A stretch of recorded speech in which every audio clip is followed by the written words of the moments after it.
Will Lake says he learned an important lesson when he fought for custody of his daughter Mary in 2003. They have a simple formula: give the children to the mother and give the bill to the father. Lake says an Escambia County judge awarded his ex-wife primary custody, leaving him with child support payments and just 4 days of visitation a month. It's very rare that a husband is given full custody of the children. In fact, Lake cites a study that found mothers get primary custody 93% of the time.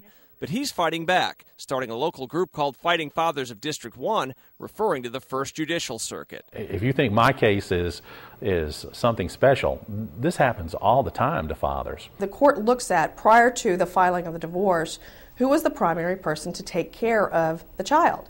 Well, in a lot of situations, you have where it was the mother who was doing that. Family law attorney Amy Waddell says she thinks that's why mothers are usually awarded custody, not simply because of their gender. But Lake says that wouldn't account for the gross disparity. Will Lake says what he wants is a general provision for the courts that custody should be 50-50 unless one of the parents is shown to be unfit. The Florida Bar Association wrote an article in, I believe it was August of 2007. And in that article, they cited studies that show that the children adapt very well to 50-50 custody. Waddell says it may be a long time before that becomes a reality statewide, but says Escambia and Santa Rosa counties are already following that idea. In just the last few years, they implemented a 50-50 arrangement for couples, at least while divorce proceedings are ongoing. But I also think it gives the parties a way to show the judge how they're going to act on a trial run. And if they aren't acting right, then the judge is going to definitely take notice of that, and that leads towards one of the parents being more primary than the other. Greg Newman, Channel 3 News. 3 months ago, Will Lake went to Osaka to visit his 12-year-old daughter, Mary. The last time he'd seen her, she was only 7. 5 years is a long time, and she's gone from being a little girl to a young woman. And she's right there, but it was hard.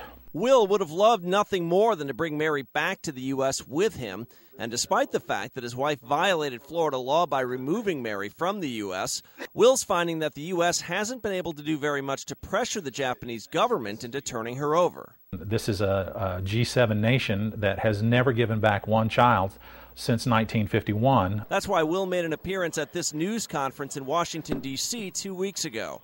New Jersey Congressman Chris Smith introduced his International Child Abduction Act of 2009. It gives the State Department and the President certain powers to go after so-called friendly nations that belong to the Hague Treaty, as well as other countries that are not members of the Hague Treaty, to get our children back. It's Will's latest and best hope that he will get to share his daughter's life while she's still his little girl. Pretty soon I'm going to have to be dealing with boys. So I know if there's any little bit of her childhood left, I'd like to enjoy it. I hold in my hand U.S. House Resolution 1326. It calls on the government of Japan to immediately help return abducted U.S. children. The Japanese government should have no say in this issue whatsoever other than to choose which airline they are going to send the children home on. That was Will Lake speaking outside our nation's capital before the House of Representatives passed Resolution 1326 on September 29th. But what it does is it puts the Japanese on notice that this is an issue that Congress has taken serious. We first brought you Will's story in April of 2008 when seemingly no one was helping him get his daughter, Mary Victoria Lake, back from Japan. That's where his ex-wife took Mary, despite the fact that Will had joint custody. A lot has changed since then. A Florida judge awarded Will full custody of Mary in 2009, and he's found out he isn't alone. There are 300 children that we know of in the United States that have been abducted in the past 10 years. Will is now a member of Bring Abducted Children Home, a group of 35 parents that pushed this issue to the House floor. Mary is now 13, and while Will knows the resolution won't bring his daughter home tomorrow, he hopes a similar resolution in the Senate and more pressure will force Japan's hand in the near future. But I have to say I'm in it for the long run, just like with Fighting Fathers. If I can make sure that this doesn't happen to another parent, I've got to keep up the work. And if you include children from other countries as well, Japan is now home to over 3,000 abducted children. Greg Newman, Channel 3 News.